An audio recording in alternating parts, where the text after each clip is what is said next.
So today's right, I'm delivering this seminar, DAD lecture series. I'm Ching, and I'm from University of Malaya, Kuala Lumpur. So today's right, this lecture series, the theme that I'm going to deliver today's right is on the introductions of urbanization. So I'm from the Department of Urban and Regional Planning, Faculty of Bioenvironment, University of Malaya in Kuala Lumpur.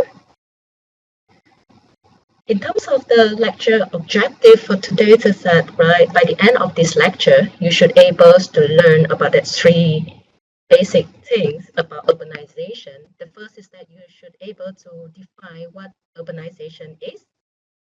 Secondly, you should able to describe the current state of urbanization at the global level. And lastly, you should able to identify the causes and also some major impacts of urbanization. So if we proceed further, so what is urbanization? I think lots of people have been talking about urbanization for some years now, and perhaps right in Southeast Asian countries it becomes right more and more obvious. Literally, urbanization actually refers to the concentrations of human populations into a discrete area, and this actually leads to the development of land for various purposes. And the most obvious one and significant ones, of course, residential, housing development, commercial development, as well as for industrial purposes, and also the transportation network as well. At the same time, urbanization also indicates the increased proportions of population who live in the towns and cities area than in the rural areas. So this is something that very obvious and happening in developing countries like in Southeast Asian region. So when we talk about an urban area, we talk about the areas that's right is always linked with the built up. Yeah, meaning that's right. We don't normally refer to the natural area, for instance. We don't actually refer to the rural area, which is an area that is located at the countryside. So urban area basically is a built up area, like a town or city. However, in terms of the definitions of an urban area, it also differs from countries to countries.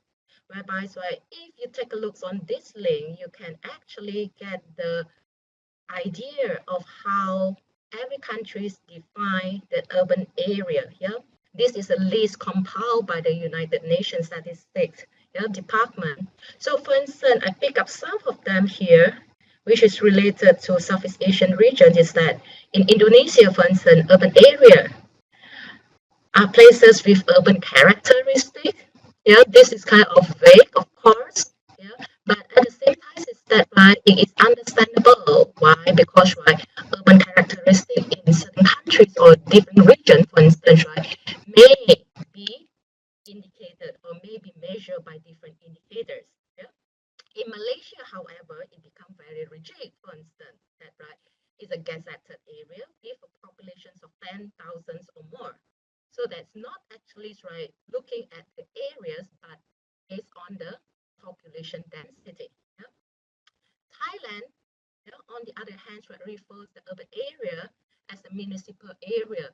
If you might know, in all the countries, I think all countries, right, we have this what we call the local government, or we call it the local council, for instance. So those areas that right are managed, or under the jurisdictions of municipal council, for instance, in Thailand, that is actually referred to the urban area. In Vietnam, there's a different case whereby urban areas right refer to those areas within urban district of cities, urban quarters, and also towns. And all other local administrative units actually right belongs to the rural area. So when we talk about urbanization, based on the history, it has been closely associated with industrialization when they start with the Industrial Revolution, for instance. However, for now, for instance, when we talk about urbanization, it is always right linked with modernization or even development. So let's take a look right on urbanization at the global level. Yeah, globally, more people now live in urban area than in rural area. With more than half of the world population now residing in urban areas, yeah, in 2004. And just for your info, is that right? More people live in urban area than rural area started in year 2007. Yeah. But you look at the past to realize that, right, more than 60 years ago from now, in the 1950s, for instance, yeah, 30, only one third, yeah, of the world population, yeah, was urban. However, if you look forward, yeah, less than 40 years from now, two-thirds of the world population, yeah, is projected, right, to be urban. So this is a drastic change compared, right, yeah, um, 40 years or 60, sorry, 60 years ago in the 1950s. And what happens, right, in a, yeah, in a century, yeah, in 2050, that's right, another one third of the world population are actually, right, would be urban. So this is just to give you an idea in the graph from that, right, to show the rural and the urban populations of the world and how it actually changed, yeah, over the time, yeah, from 1950 to 2015. And to realize that this is what I mean, this is when, right, the urban populations are exceeding the rural populations, and it happens, right, yeah, in year 2007. And I remember during that time, is that right, the United Nations Secretary General say that, right, this is a remarkable statistic that we have to announce and declare. However, that is nothing to congratulate, yeah, the world with the increase of population, one thing, and also more urban population, because, right, it also marks a lot of challenges ahead of us. So this is actually, right, the compositions of countries, yeah, the proportions of urbans, yeah, by the income groups, and of course the income groups here refers to the countries. So if you see that, right, all the high income countries, the ones, right, is represented with blue, dark blue color, and we have the upper middle income with the light blue, then we have the pink and also the maroon red color, to realize that, right, high income countries actually have the higher proportions of urban, yeah, compared to other income countries. Yeah. However, to take a look at what happens, right, over the decades is that upper medium income countries actually, right, yeah, has actually is the fastest growing region, yeah, or we say the countries, right, in the world, yeah, to achieve more urban populations than the rest. Nonetheless, if you take a look on the projection, is that right, for the low income and also the lower medium income countries, they are actually picking up as well in terms of momentum to have more and more population, right, living in urban area. So today, if you take a look, right, the most urbanized region, yeah, include, right, North America, whereby, right, yeah, 82% living in the urban areas in 2014. Then we have Latin America and the Caribbean, 80%, and Europe, 73%. Relatively, in Africa and ASEAN, yeah, remain mostly rural, whereby it's only 40 and 48%, yeah, respectively. The population of these two continents, right, yeah, live in urban area. So, well, these regions, yeah, all regions actually, right, are expected to urbanize further over the coming years. Nonetheless, yeah, it's very significant that, right, African and also ASEAN continents, these two continents, right, will be urbanizing faster than the other regions. Yeah, whereby by 2050, actually, it has been projected that, right, 56%, yeah, of the continent of Africa and also 64% of the continents of Asia will be urban area. Yeah? So this is something that we could already foresee. And of course, right, being in Southeast Asia, yeah, located within Asia, we are actually, right, being influenced and projected, right, to have, right, much higher, right, urbanization rate, yeah, compared to what we are having now. At the same time, to take a look on how actually, right, urbanizations, right, being the trend at the global levels is that close to half of the world's populations, urban dwellers or urban populations, yeah, reside in relatively smaller settlements of less than 500,000 populations, yeah, while only around 1 in 8, yeah, who live in the 28 mega cities with more than 10 million, yeah, populations. So when we talk about mega cities, actually mega cities refer to cities, yeah, with the population size, yeah, more than 10, 10 million, yeah. Let me check. Yeah, that's right. Yeah, it's 10 million. So any cities that right below that, yeah, are actually categorized as cities. However, by looking at these figures, is that to realize that the medium-sized cities, yeah, would accommodate, right, most populations, yeah, or most urban populations actually, yeah, at global level now. So that is something very significant as well. Yeah, bearing in mind, for instance, in Southeast Asian region, Jakarta, Bangkok, or Ho Chi Minh City, those are the mega cities. However, for instance, like for Singapore, Kuala Lumpur, those are not mega cities. Yeah, and to look into, right, each countries to realize that actually we have, right, more medium-sized cities than mega cities, yeah, in Southeast Asia, and that is actually, right, become one of the areas that, right, the research should really go into. So if you take a look on the world now, yeah, Tokyo is actually now the world's largest city, yeah, with agglomerations, yeah, we are talking about 38 million population, yeah, followed by Delhi. Then we have Shanghai, Mexico City, Mumbai, and Sao Paulo. Yeah, so all these cities, yeah, are with, right, more than 20 million. Yeah, so it's like double mega cities. Of course, if you take a look on the number, I mean, for mega cities it's 10 million, so this is like more than 20 million. So it's really, really huge city.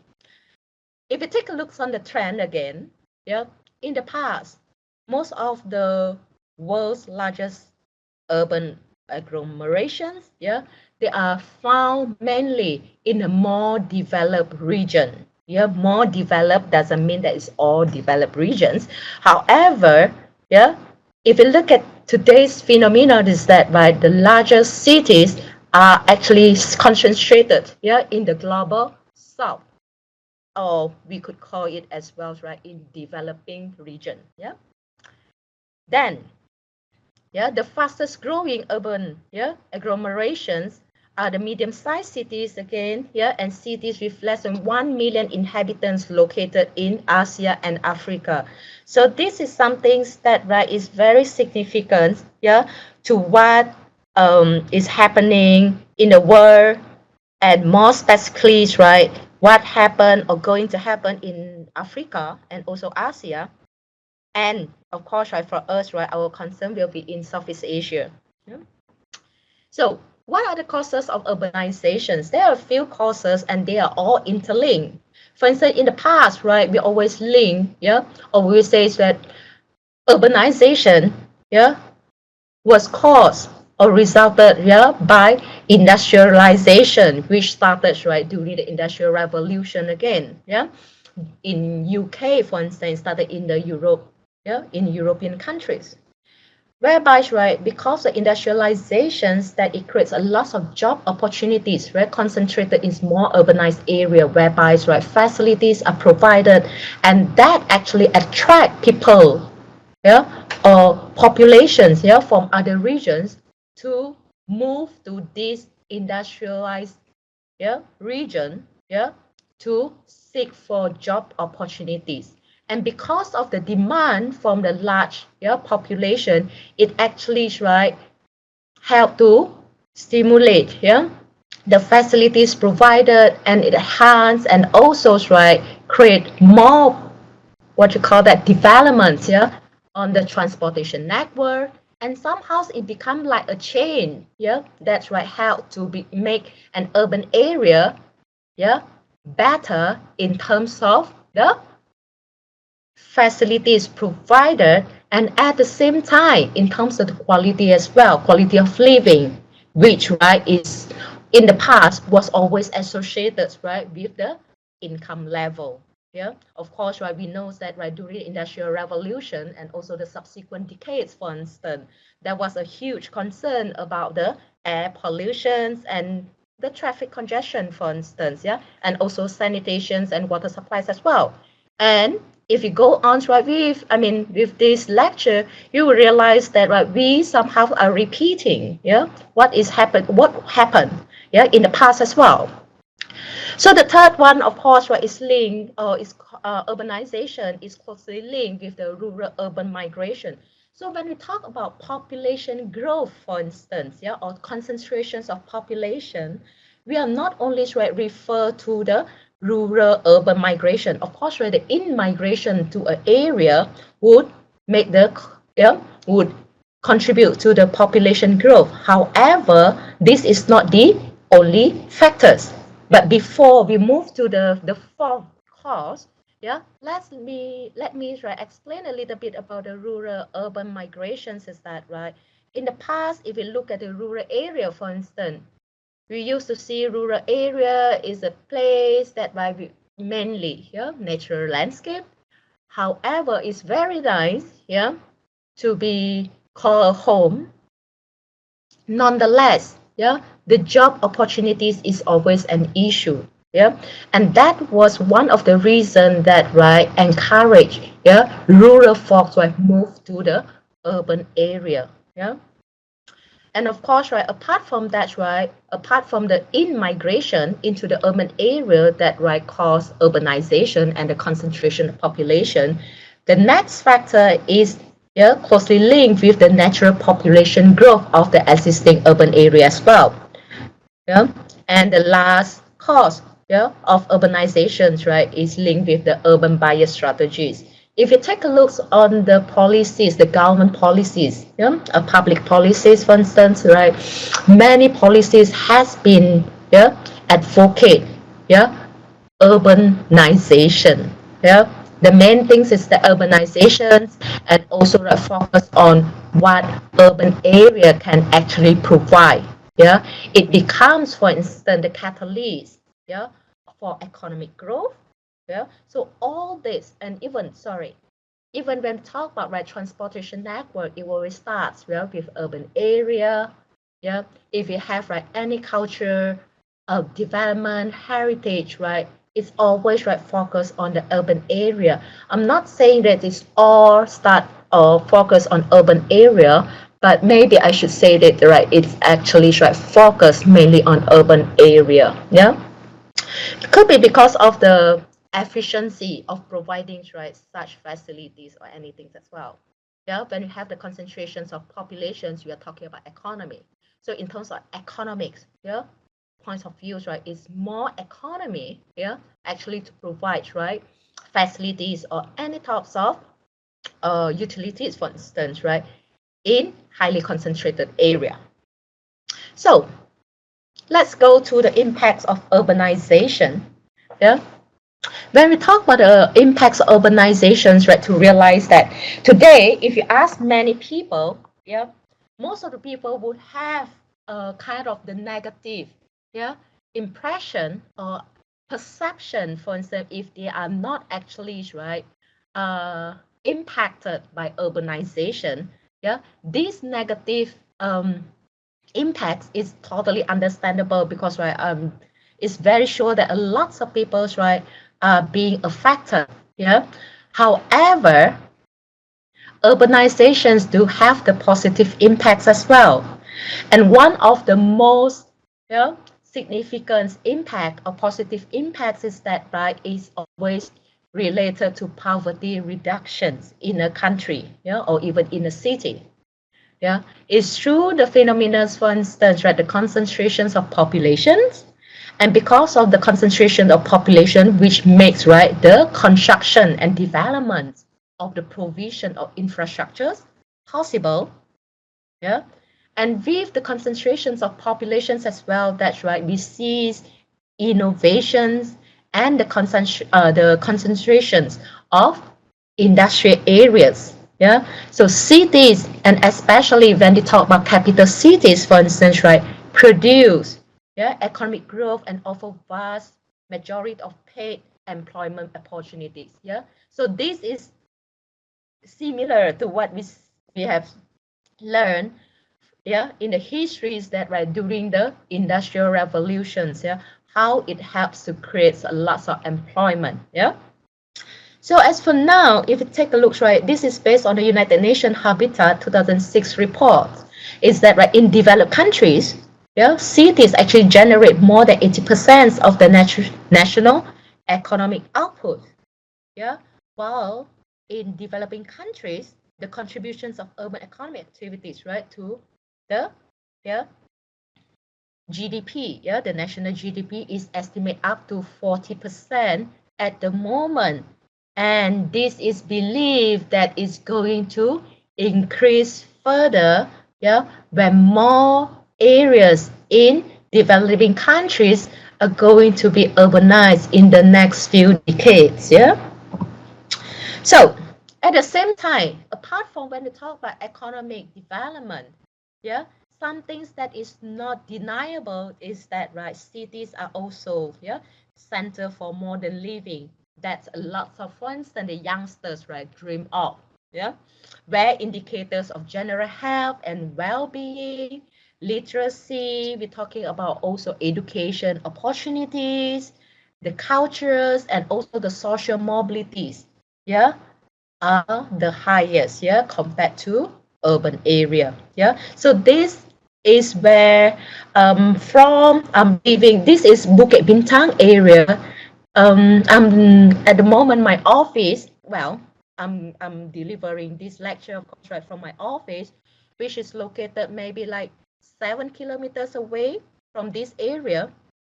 If you look at here, it looks vibrant.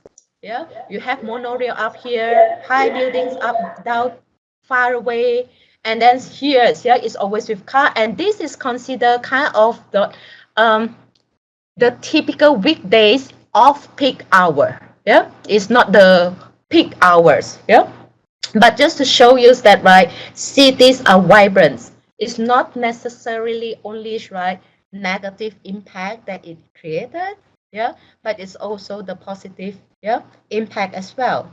However, I think, right, until now, what we have seen and heard and experienced with cities, and of course because of the urbanization, the process, yeah, of urbanizing, to realize that, right, cities and urbanization actually have caused, right, many negative impacts. So this slide actually is, right, I'm showing, it is this World Disasters Report, yeah, published in 2010 by International Federations of Red Cross and Red Crescent Society. And it's maybe a bit of surprise to many people is that, oh, this is National Federation of Red Cross and Red Crescent Society, and what they actually do, yeah, with urban risk. Yeah, if you look at, yeah, the previous publication, the disaster report in 2005 is information about disaster.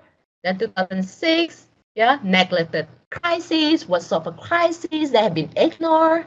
Then 2007 is about discrimination. Yeah, 2008, yeah, HIV and AIDS, yeah, the disease. And then 2009, for instance, yeah, it went to early warning, early actions, yeah. However, 2010, it actually focused on urban risk, yeah. And the highlight of these reports, of course, why they focus on urban risk is that, right, they see that more and more human population are now living in, yeah, urban area. Yeah, so these are the statements that, right, I extracted. For instance, yeah, by 2010, there were 2.5 billion, yeah, urban dwellers in low and medium income nations, And this is actually perceived as a big risk by the Federation of Red Cross and Red Crescent because in low and medium countries and low and medium income countries, we have the problems of how people are prepared for such a fast-paced urbanization. People may not be prepared. The public sectors, the technical agencies might not be prepared, when urbanization actually is already there. So, and at the same time, to take a look on what we have here, most of the world's largest cities are located in low and medium income nations as well. So it's not about the numbers of cities, but it's also what makes a lot of sense and serious is that the number of population who live in cities. So these are the concern why, and it actually justify why International Federations of Red Cross and Red Crescent societies put urban risk as the major concern in year 2000. Then let's take a look one by one then. When we talk about the energy consumption, to realize that cities actually consume 80% of the energy generated worldwide. That is very impressive. Just imagine that, I think if you are aware, they are on the website that shows the world map that is dark, and to see that all the lights in the city's area, and that actually is in a way not scientifically, it actually indicates as well how much of energy actually are being consumed in cities. And at the same time, cities are also responsible for around 85% of the global greenhouse gas emission. So this is something that is very crucial now, because now we are talking about how to fight against climate change. And we know that the global greenhouse gas emissions actually is one of the major contributor to what is happening to Earth now, in the world when we talk about climate change. So this chart actually just show you that the population density and also the energy consumptions per capita, and to realize that, for instance, many cities actually here, for instance, in the United States, actually consume much higher energy. But of course, if you think of these cities, they all consume more. This is just a comparison of all the cities. But to know that cities compared to the rural area, they already consume more than 80%. So that is really a lot. Then cities, are also claimed to be responsible for the 75% of the world consumption of resources, despite of covering only 2% on the Earth's surface. Just imagine, it's just like what we have been talking about, the richest man, for instance, maybe it's only 5% of the country's population, but they own 80% of the country's wealth. So this is something the same as well, what happens to the cities, and that is not really good. And the urban energy demand, for instance, in developing country in particular, is expected to increase to 73%. And in terms of the carbon dioxide emissions, is going to increase to 76% by 2030. Okay, apart from that, apart from the energy consumption, the other concern that have been dealt by populations or by the government in developing countries especially, is the issue of inadequate provisions of clean water, sanitations and the waste management, and housing at the dangerous site, and also the that we find more and more squatters and slums, which actually lead to what we call the urban poor. So this photo, actually I took it when I was in the Philippines if I'm not mistaken, so it was in Cebu, yeah, in Lapu-Lapu city. And it actually like give a very interesting contrast that we have this new development going on, high rise. However, to see that right, this area, yeah, well, this area, we believe that these are the slum, these are the squatters area, yeah, behind this wall. Then these are the slum, if we may call it, because of the condition. Yeah. How to differentiate between, for instance, like squatters and slums is that right? Squatters normally right refers to houses that are built, yeah, without a legal status on the land that the houses are built. However, for slums, we refer to the living conditions, yeah, in the houses that we refer to. So for instance, right, in a housing, a proper built housing area with a land title, yeah, but because of the house conditions are so poor, yeah, lead to the poor living condition, then we could call it a, sorry, we could call it a slum, yeah. Whereas for areas that right are built, I mean houses that are built illegally on the land, yeah, which is not actually allocated, yeah, or zoned to be housing area, then we could name it as squatters, yeah.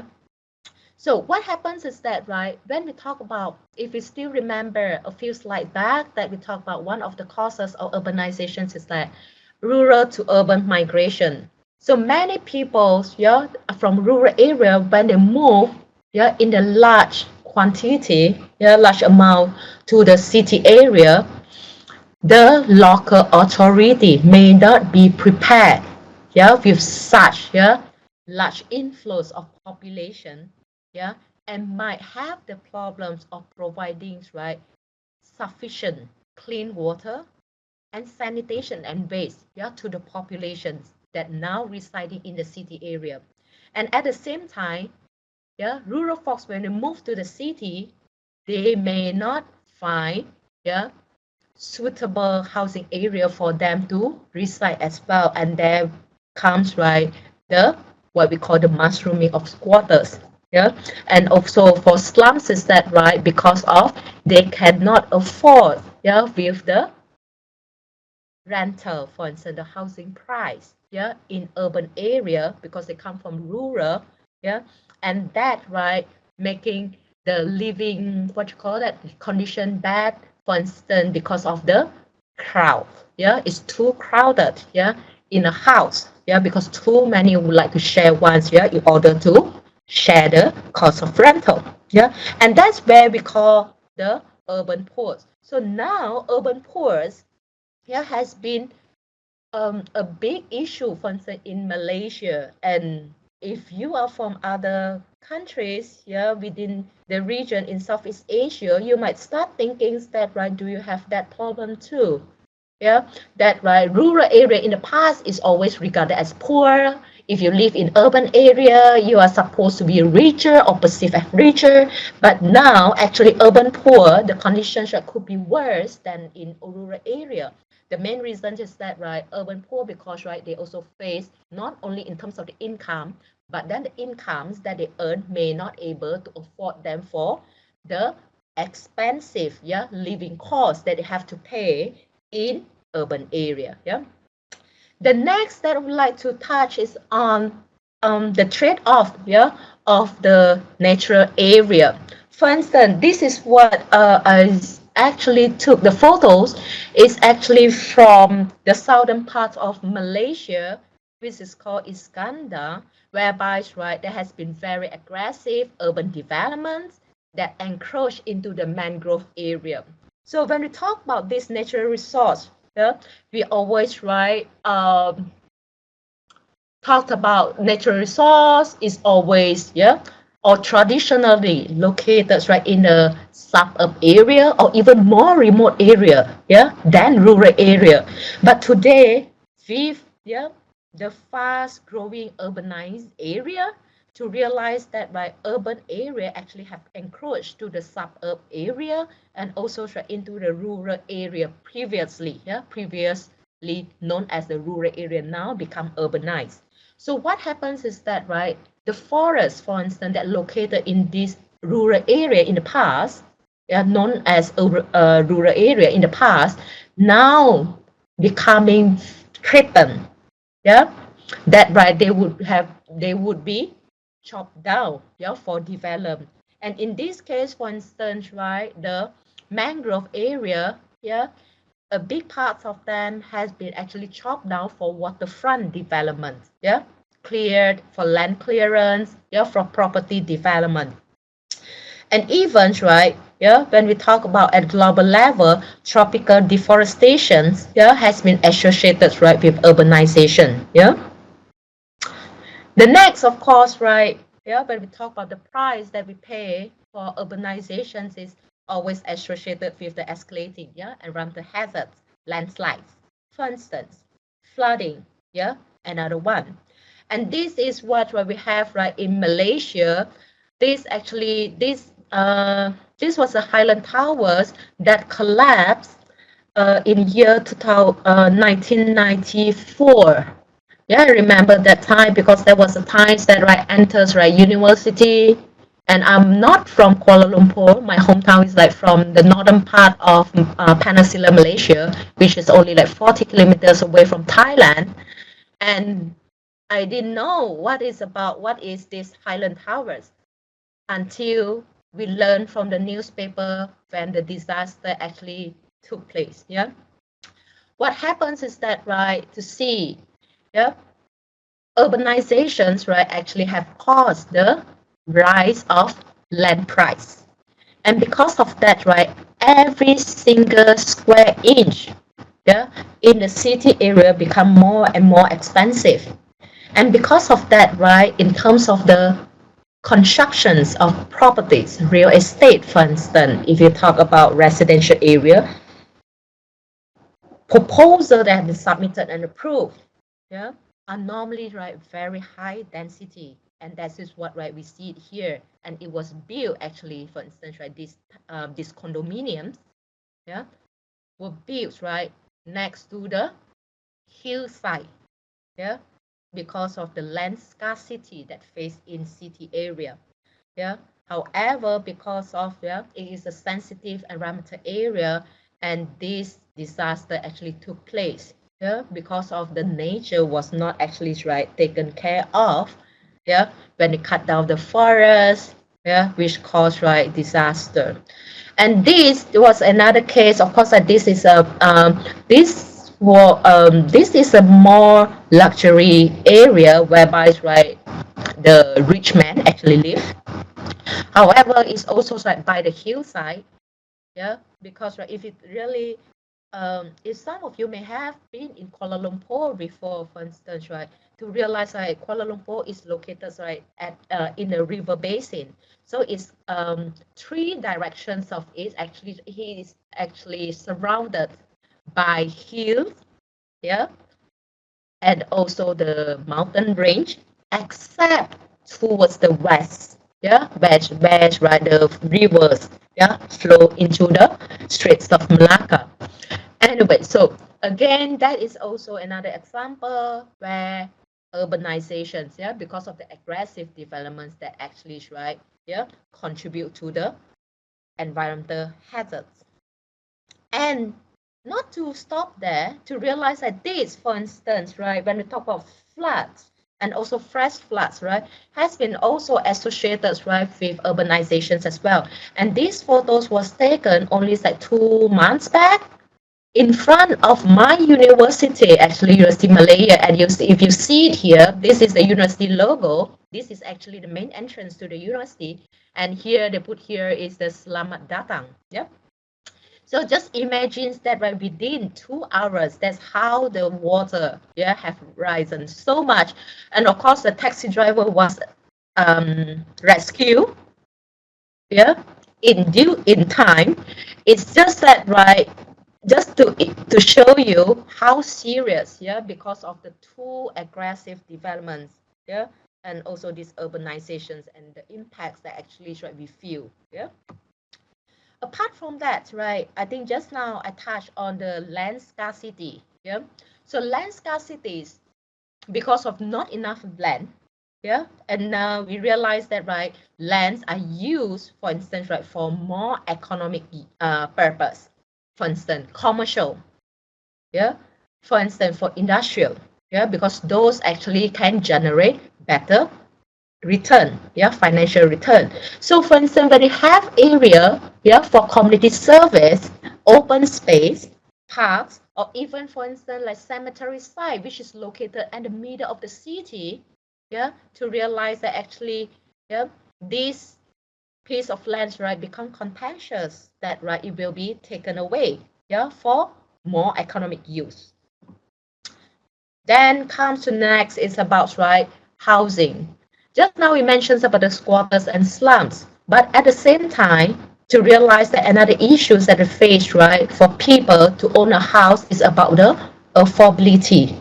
Yeah, for instance, here that is what they say here. Yeah, buying a home is a basic need that is becoming, yeah, an important or increasingly, yeah, problematic, yeah, proposition for many medium incomes Malaysians. Yeah, so to realize that, yeah, urbanizations actually try pushes, yeah, the living costs become higher and land scarcity become more crucial. So land, and that makes actually the housing price become more and more expensive, especially in cities.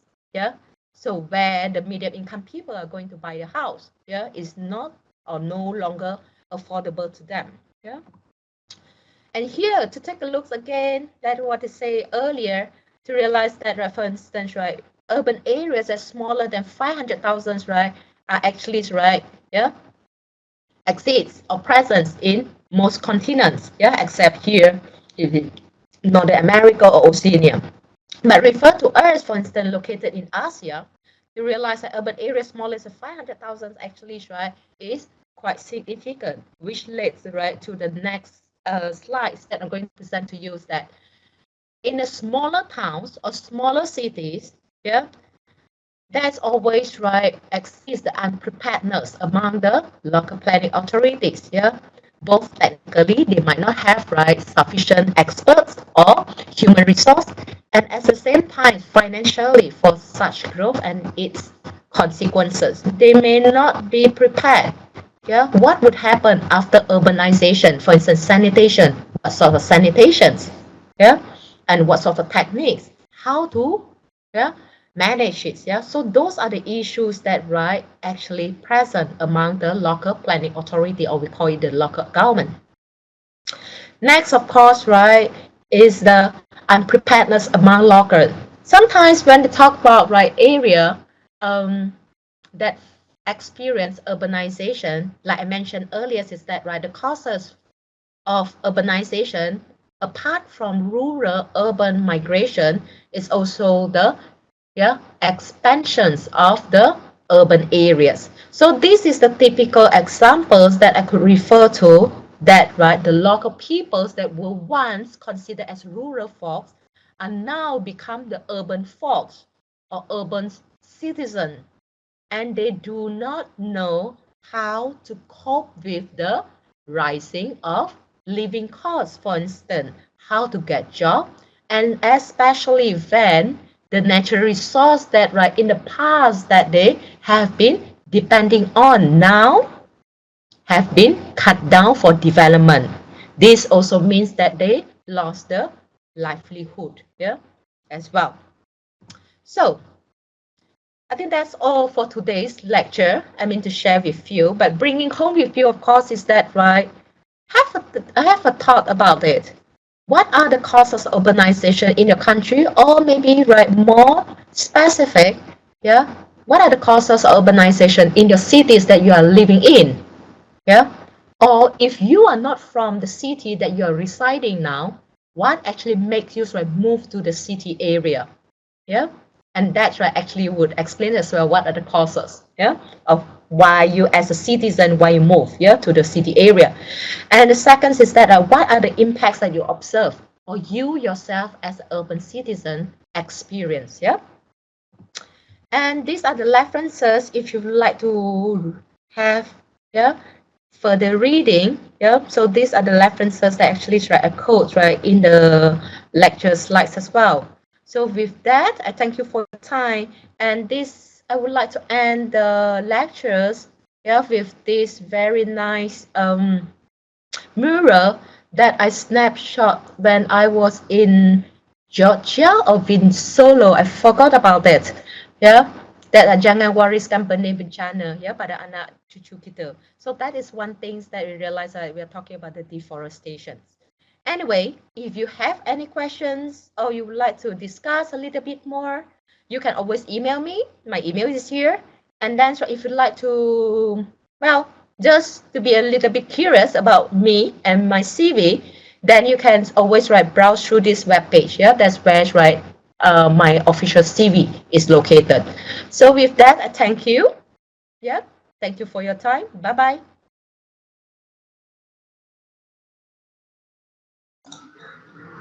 Okay, Miss Hong, thank you very much for Yeah. your lecture. So we will edit this video. Okay, I think that's all then, no? Yeah, I think it's the other participant not yet connect to this lecture, so we Yeah. just upload your video, but we will edit this. Mm, We cut I think the the connection is not really participant. good at my side. Oh yeah, but it's good for from our side. Is your voice and your video is Okay. very clear for us.